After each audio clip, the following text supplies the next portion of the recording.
안녕하세요. 포커스 경남 백유리입니다. 제21대 대통령 선거는 끝이 났지만 이번 선거가 남긴 과제는 결코 가볍지 않습니다. 지역 간의 분열뿐만 아니라 세대 간, 계층 간, 성별 간 갈등도 고스란히 드러났는데요. 오늘 포커스 경남에서는 경남의 청년 정치인과 함께 대선으로 드러난 갈등의 원인과 해법을 모색해볼까 합니다. 우서영 더불어민주당 밀양의령 함안 창녕 지역위원장과 함께합니다. 안녕하세요. 안녕하십니까. 네, 반갑습니다. 네, 먼저 이재명 대통령 당선에 대한 총평부터 한번 들어보면 좋을 것 같은데 이번 대선 승리의 결정적인 요인은 뭐라고 보십니까? 이번 대선 승리의 첫 번째 결정적인 요인은 내란 종식 그리고 무너진 민주주의 헌정 질서 회복이라는 선거 기조에 많은 국민 여러분들께서 또 공감해 주셨고 지지해 주신 게 큰 요인이지 않나 생각합니다. 지난 3년 윤석열 정부 동안 정말 힘들었습니다. 총선 때 투표로 민주당의 압승으로 윤석열과 국민의힘에 대해서 경각심 일깨워줬음에도 불구하고 그 이후에 초등학생도 알만한 계엄이라는 일을 자행했습니다. 그래서 국민들께서는 이거는 아니다. 이거는 도저히 용서할 수 없다라는 그 분노를 투표는 총알보다 강하다. 라는 말처럼 투표장으로 또 향해서 투표로 심판을 해주셨던 것 같습니다. 투표까지의 과정도 사실 국민 여러분들께서 함께 해주셨는데요. 12.3 계엄 당시에 그 밤에 국회로 나와서 대한민국을 함께 지켜주셨습니다. 당시에 이재명 대통령께서 라이브로 국회로 모여주십시오 하는 방송을 하시지 않았더라면 그리고 국민과 의원님들께서 함께 국회를 지키지 않았더라면 아마 역사의 오점으로 남는 부끄러운 과오와 처참한 일들이 발생하지 않았을까 하는 생각이 들기도 합니다. 두 번째로는 이재명 대통령이 가진 강점들이 우리 국민들에게 인정을 받고 지지를 더 많이 받은 것 같습니다. 지금 민생 경제가 굉장히 어렵고 다들 먹고 살기가 힘든데 국민에게 필요한 거는 경제입니다. 그 경제를 살릴 수 있는 유능한 경제 대통령. 그리고 보궐선거이기 때문에 당장 바로 그 다음 날부터 대통령의 업무에 착수해야 하는데 과연 그러한 일들을 할 수 있는 대통령이 누구일까를 생각해 봤을 때 지난 기간 동안 실력과 성과로 입증된 바로 이제 이재명 대통령이 그러한 사람이라고 국민들께 인정을 받은 것이 또 결정적인 요인이지 않을까 하고 생각합니다. 네, 이번 대선을 통해서 참 다양한 민심이 드러났습니다. 변화와 개혁에 대한 요구도 있을 거고 국민 통합에 대한 요구도 분명할 텐데 이번 대선을 통해서 어떤 민심들이 좀 드러났다고 보세요? 이번 민심의 중심에는 국가의 주인은 국민이다라는 분명한 메시지가 담겨 있었던 것 같습니다. 지난 윤석열 정부 내내 국가의 주인이 국민이 아니라 사실상 권력을 사유화했다고 할 수 있는 정도로 권력이 잘못 사용되어 왔었는데요. 지난 12.3 비상계엄 때도 경고성 계엄이었다. 그리고 야당을 척결 대상이다라고 표현하면서 민주주의 국가에서는 절대 일어날 수 없는 일들을 자행했습니다. 근데 국민의힘 같은 경우에는 당시 그러한 일들을 또 동조하고 또 정당화하는 민주주의 원칙과 상식에 대해서 굉장히 부끄러워해야 할 만한 행보를 일삼았습니다.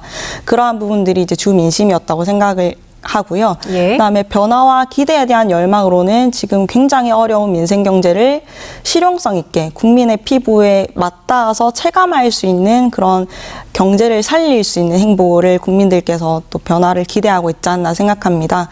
그리고 지난 3년 동안 모든 분야에서 분열과 갈등 그리고 대립이 있었습니다.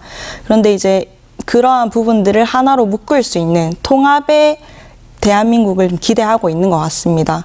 지난 3년 동안 윤석열 정부는 국민과의 소통도 없었고 더불어민주당이 당시 야당이었는데 야당과의 소통도 고사하고 여당과의 제대로 된 소통도 없었습니다. 지금부터는 대화, 협치, 또 타협으로 인해서 앞으로는 좀 대한민국을 하나로 묶을 수 있는 통합의 정치를 기대하고 또 열망하고 있지 않나 생각합니다. 네, 또 위원장님 지역구 같은 경우는 밀양, 의령, 함안, 창녕, 민주당 입장에서는 소위 험지로 분류되는 곳이잖아요. 이번 대선 선거운동 하시면서 좀 분위기는 어땠는지 혹시 지난 선거운동 때와 비교해서 달라진 게 있다면 어떤 게 있는지도 궁금합니다. 저희 지역에서 실질적으로 지난 대선과 비교를 했을 때 득표율도 상승을 했고요. 그리고 평균 30% 이상의 득표를 했습니다. 그런데 12.3 계엄 이후에도 분위기가 확 바뀐 건 아니었습니다. 대통령이 오죽했으면 그렇게 했겠나 하는 이야기가 좀 더 많이 받아들여질 정도였으니까요. 그래도 확 바뀌지는 않았지만 변화의 움직임들이 조금씩 느껴지는 것 같습니다. 실제로 민주당원분들도 파란 옷을 입기를 꺼려할 정도로 굉장히 보수색이 짙기도 하고, 특히나 자영업을 하시는 분들 같은 경우는 생계가 걸려있기 때문에 다수의 사이에서 소수의 목소리를 내기가 굉장히 힘들어 하십니다. 그래도 공고하고 단단하게만 느껴졌던 그 보수의 벽 안에서 그래도 이거는 정말 아닌 것 같다, 계엄은 잘못된 것 같다 라고 하면서 또 원칙과 상식 그리고 국민적인 목소리를 내야 한다는 목소리를 내어주시는 분들이 점점 늘어나고 계신 것 같습니다. 실질적으로 이번에 지역에서 우리 민주당원분들과 지지자분들께서 큰 역할을 해주셨고, 앞으로 이러한 변화와 그 희망과 열망들이 조금씩 더 진심으로 다가간다면 더 바뀔 수 있지 않을까 하고 생각합니다. 네, 특히 지난 대선 때 위원장님 활동 중에 밀양 대첩이라는 게 굉장히 또 화제가 됐더라고요. 이게 SNS 사진을 봤는데 뭐 김문수 후보가 이렇게 선거 유세를 하는데 뒤에 배경에 이재명 후보 현수막이 크게 걸려 있는 또 그런 장면이던데, 이게 어떤 상황이었는지 좀 설명을 해주실까요? 실제로 선거 사무실과 외벽 현수막은 선거 기간에 가장 효과적으로 사용할 수 있는 홍보 수단입니다. 그 사무실은 제가 지난 총선 때도 사용을 했던 사무실인데요. 예. 당시에는 외벽 현수막을 다 채우지 못해서 아쉬움이 굉장히 컸었습니다. 위치적으로도 맞은편에 밀양 관아가 위치해 있고 옆에는 아리랑 시장이 있어서 교통량도 굉장히 많고 유동인구도 많습니다. 그리고 상징적인 곳이라 그러한 의미 있는 장소에 현수막을 크게 꽉 채워서 제대로 우리 후보님의 얼굴이 보일 수 있도록 한다면 좋지 않을까 하는 마음에, 무슨 일이 있어도 현수막은 다 채워야겠다라는 마음으로 우리 건물주분들과도 직접 만나고, 그리고 우리 당원분들과 선거 관계자분들과 함께 또 많은 노력을 했습니다. 그리고 사실 지난 총선 기간 중에 독립운동 관련 기념 행사가 있었는데요. 이제 학생들뿐만이 아니라 많은 밀양 시민들께서 모여서 태극기를 휘날리셨습니다. 예. 그래서 맞은편에서 동영상으로 촬영을 했었는데, 그때 담겼던 영상이 이번 선거 기간 중에 이슈가 되었던 그런 영상과 사진과 굉장히 흡사합니다. 그래서 어느 정도 예상을 했었지만 이제 많은 분들께서 또 그거를 이제 이슈화해 주셔가지고 네. 또 의미가 있었던 것 같습니다. 네, 방금 말씀해주신 그런 부분들 말고도 이번 대선 뭐 선거운동 하시면서 가장 기억에 남는 순간이랄까요? 좀 인상 깊었던 순간이 있다면 어떤 게 있을까요? 선거 기간에 정말 하루하루 많은 에피소드들이 생기는 것 같습니다. 그래도 아무래도 응원해 주시는 분들, 그리고 한 분 한 분 손 맞잡아 주시는 분들이 다들 기억에 남으시고요. 특히나 출퇴근 인사를 하면 많은 분들이 경적 소리로 이렇게 응원을 해주십니다. 예. 엄지척 해주시는 분들, 또 경적으로 응원해 주시는 분들, 그때마다 얼마나 힘이 나는지 몰라요. 근데 이번에는 특히나 그 딴딴딴딴딴 하면서 네. 경적 소리로 응원해 주시는 분들이 더러 계셔서 굉장히 인상이 많이 깊었던 것 같고요. 특히나 이번 선거 기조와 맞게 경청노트라는 것을 활용을 해서 가지고 다니면서 지역 구석구석마다 이제 많은 지역민들의 이야기를 또 담았습니다. 그 경청노트를 기록하면서 지난 3년 동안 우리 국민의 삶이 얼마나 처참하게 무너졌는지, 그리고 힘겹게 하루하루를 살아내면서도 생존을 위해서 희망의 끈을 어떻게 놓지 않고 있었는지를 보면서, 아, 정치가 정말 바로 서야겠다 하는 정치의 근본에 대해서도 되새길 수 있었고요.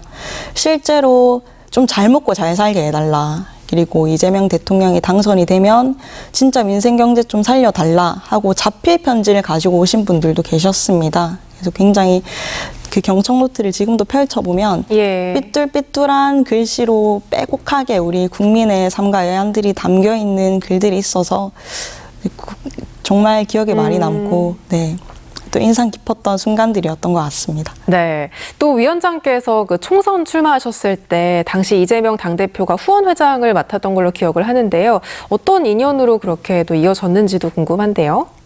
제가 지난 23년 창녕군에서 발생한 보궐선거에 출마를 했었는데요. 창녕까지 발걸음을 해주셨습니다. 그때 저음여원을 이제 맺게 되었고 그때도 격려를 많이 해주셨습니다. 그리고 이후에도 지난 총선 때 후원회장을 맡아주셨고 이번에 이제 후보 등록을 한 첫 번째 날 영남권의 경청 투어의 첫 번째 시작점으로 창녕을 선택을 해주셔서 예. 창녕과 함안과 의령을 거쳐서 또 시장을 같이 돌고 이렇게 경청 투어를 마무리를 했는데요. 지금도 제가 뭐 정치인으로서 원칙과 소신을 지키고 꿋꿋하게 나아갈 수 있도록 초심을 늘 다질 수 있게 다잡아 주시는 분이십니다. 네. 그렇다면 우서영 위원장께서 본 이재명 대통령은 어떤 사람인지 뭐 정치인으로서도 괜찮고요. 인물로서도 괜찮고요. 어떤 사람입니까? 지지자의 한 사람으로서 그리고 뭐 정치 후배의 한 사람으로서 지난 이재명 대통령님께서 뭐 겪으셨던 그런 정치 탄압 그리고 뭐 정적 죽이기 그리고 뭐 정치 테러라고 하는 그 수많은 험난한 길들 속에서도 또 국가와 국민을 위해서라면 흔들림 없이 원칙과 소신을 지키고 또 그러한 신념으로 굉장히 강인하게 성실함을 잃지 않으시는 모습을 보면서 아 정말 국가의 진정한 지도자가 아닐까 하는 생각들을 많이 했었고 이제 정치는 국민을 위한 도구가 되어야 한다. 그리고 내가 국민의 도구가 되겠다 하시는 그러한 행보를 보면서 정치인으로서 굉장히 닮고 싶고 배우고 싶은 부분들이 굉장히 많은 것 같습니다. 그리고 실제로도 굉장히 또 인간적이고 따뜻하신 분이십니다. 네. 자, 이번 대선을 통해서 참 우리 사회에 여전히 뭐 지역 간, 계층 간, 젠더 간 갈등들이 여전하다는 걸 좀 많이 느낄 수 있었던 게 먼저 지역을 본다면 동서 간의 표심 차이가 굉장히 크게 났잖아요. 이런 지역 간의 분열은 좀 어떻게 보셨어요? 지금까지 오래된 역사는 아니었지만 지역 간의 갈등은 늘 존재해 왔었던 것 같습니다. 그리고 현실 속에서 일상 속에서 존재하지 않는 것처럼 보이다가 대선 때가 되면 다시 또 등장하고 이렇게 또 대두가 되기도 하는데요. 예. 어떻게 보면 지리적으로도 떨어져 있어서 어쩔 수 없는 부분도 현실적으로는 좀 존재를 하는 것 같습니다. 저희 밀양, 의령, 함안, 창녕 4개 지역 안에서도 또 심리적으로 또 약간씩의 차이는 있습니다. 예. 그런데 이번 대선에서는 단순한 지역 감정이나 지역 갈등을 넘어서 좀 다른 변화들이 있었는데요. 내란 종식 그리고 민생 중심이라는 이야기 안에서 이재명 대통령을 지지하는 그런 움직임들이 보여졌습니다. 그래서 이제 그러한 미약하지만 뿌리 깊게 내린 지역 정서, 특정 정당에 대한 지지와 반감에 대해서 또 균열을 좀 일으키는 움직임들이 있지 않았나 하고 생각합니다. 사실 지역에 따라서 뭐 특정 정당을 강력하게 지지하게 되고 이 정당이 아니면 안 돼라고 닫혀 있는 그런 정치 구도가 실제로 지역민들의 삶에 전혀 도움이 되지가 않습니다. 예. 견제할 수가 없기 때문에 잘하면 잘하는 곳에 투표를 하고 못하면 또 이렇게 하면 안 된다라고 투표를 심판을 해주어야 정당끼리 잘하게 경쟁을 할 텐데 이러한 부분들이 참 잘 이루어지지 않는 부분에 대해서는 분명하게 우리가 어떤 지역주의라든지 지역 갈등은 타파해야 될 부분이라고 생각합니다. 네. 그렇다면 경남 지역에서의 그 선거 결과는 좀 어떻게 보셨는지도 궁금한데 어떻게 민주당이 경남에서 어떻게 세력을 더 확장할 수 있는 가능성을 보셨나요? 기대했던 결과에는 다소 미치지 못하는 좀 아쉬운 결과였지만 39%가 넘는 좀 유의미한 득표율이었다고 생각합니다. 전국적으로도 뭐 미약하나마 도움이 되는 득표율이었다고 생각을 하고요. 실질적으로 창원 그리고 뭐 양산 그리고 김해와 같은 지역에서는 저희 민주당 지지를 좀 더 공고히 할 수 있었고 기존의 보수의 텃밭이라고 불리는 뭐 밀양이나 아니면 의령 같은 경우에도 30%를 넘는 득표율을 얻을 수 있었습니다. 예. 그래서 지금도 민주주의의 씨앗 이제 싹을 텄다라고 할 수 있을 정도로 공고하게 느껴졌던 부분이 아니라 우리 경남에서도 내란 종식 그리고 지난 잘못한 윤석열 정부 3년에 대해서 심판을 해야 된다라는 정서가 또 스며들었다는 부분에 있어서는 앞으로 진심으로 다가간다면 우리 경남 도민들께도 꼭 맞닿아 있을 수 있을 거라고 생각을 하고 실제로 민주당이 대안정당이 될 수 있다. 그리고 우리 민생 경제를 살릴 수 있는 유능한 정당이 될 수 있다라는 목소리들이 실제로 많이 닿았던 것 같습니다. 네. 자, 그런가 하면 출구 조사를 보니까 세대별 투표 성향 차이도 굉장히 드러나더라고요. 40, 50대 같은 경우는 이재명 대통령이 강세였는데 또 60대 이상은 김문수 후보에게 또 많은 표를 줬습니다. 이런 세대 간의 이런 지지율 격차는 좀 어떻게 보셨어요? 아무래도 같은 현실을 마주했지만 살아온 세상이라든지 시대 경험이 달랐기 때문이 아닌가 하고 생각합니다. 4050은 대선 결과를 주도해온 세대라고 할 수 있을 정도로 굉장히 존재감과 비중이 큰 세대입니다. 실질적으로 민주화를 경험하고 민주주의를 찾기 위해서 최전선에서 외친 세대인데요. 이번 윤석열 내란에 대해서도 헌정 질서를 파괴해서는 안 된다. 그리고 민주주의가 이대로 후퇴해서는 안 된다라고 목소리를 가장 또 열심히 크게 낸 세대이기도 합니다.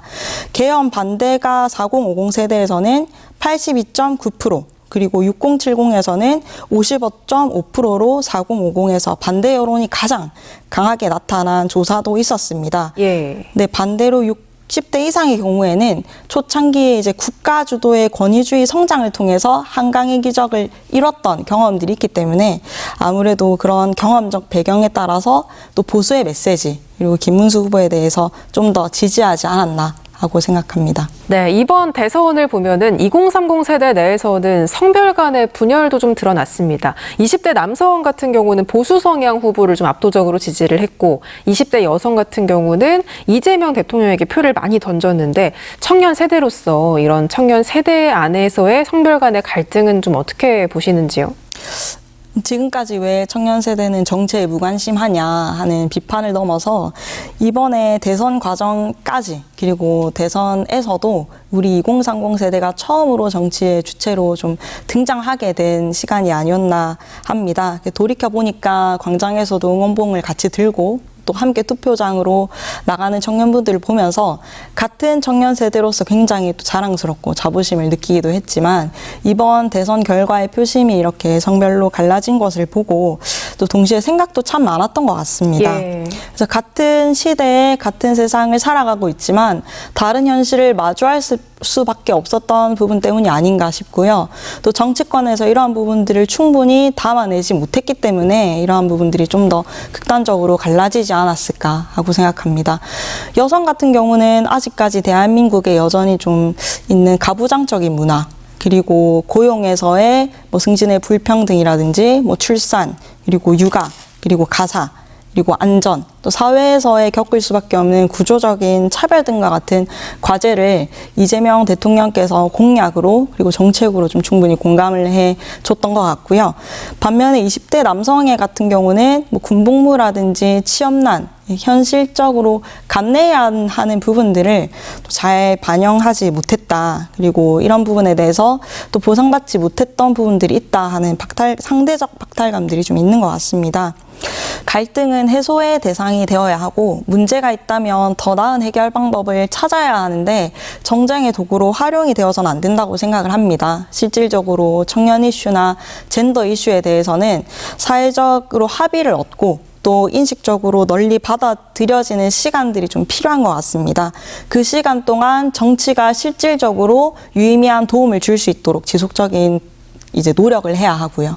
실제로 이재명 대통령 같은 경우도 후보 시절에 특정 성별이 소외되지 않아야 한다. 어느 누구도 또 불이익을 받지 않아야 한다. 라고 하는 말씀을 하시기도 했습니다. 네, 아까 정쟁의 도구라고 말씀하셨는데 정말 많은 분들이 이렇게 정치권이 오히려 젠더 갈등을 좀 이용하는 게 아니냐라는 얘기를 많이 하잖아요. 이런 젠더 공약들이 정책이 아니라 오히려 갈등을 자극하는 소재로 쓰이고 있다는 비판이 나오고 있는데 여기에 대해서는 좀 어떻게 보세요? 젠더 공약들에 대해서도 실질적으로 현실화되거나 약속이 지켜진 부분들은 없는 것 같습니다. 공약이라는 거는 실현을 하겠다라는 국민과의 약속인데 구체적인 정책 설계라든지 예산 논의라든지 이런 거 없이 단순하게 우리 편을 결집시키겠다.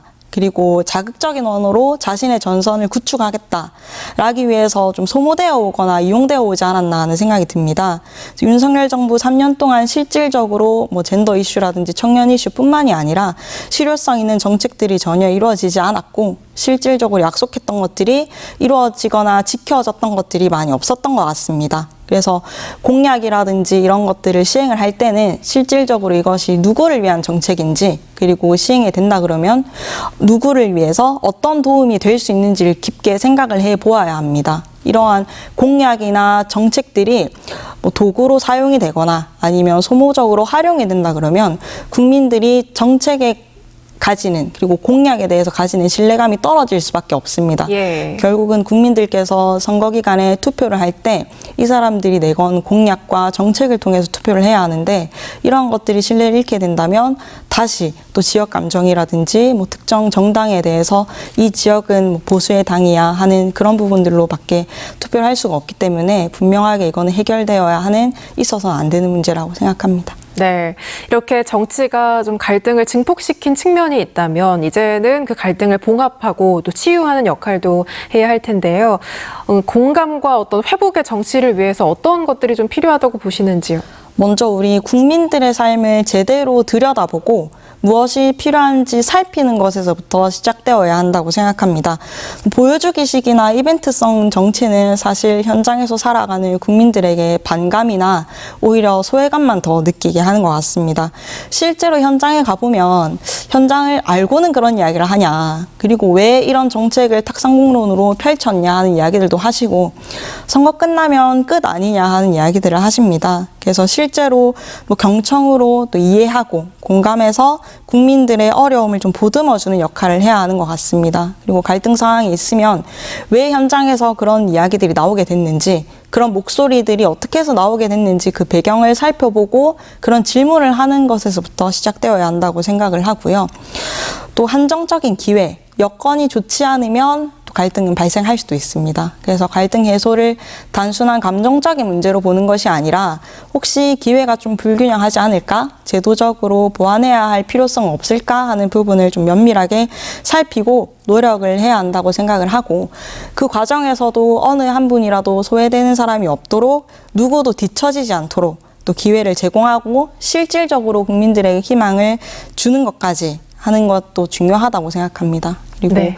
아까 전에 말씀하셨던 것처럼 정치인의 언어부터 달라져야 한다고 생각을 하는데요.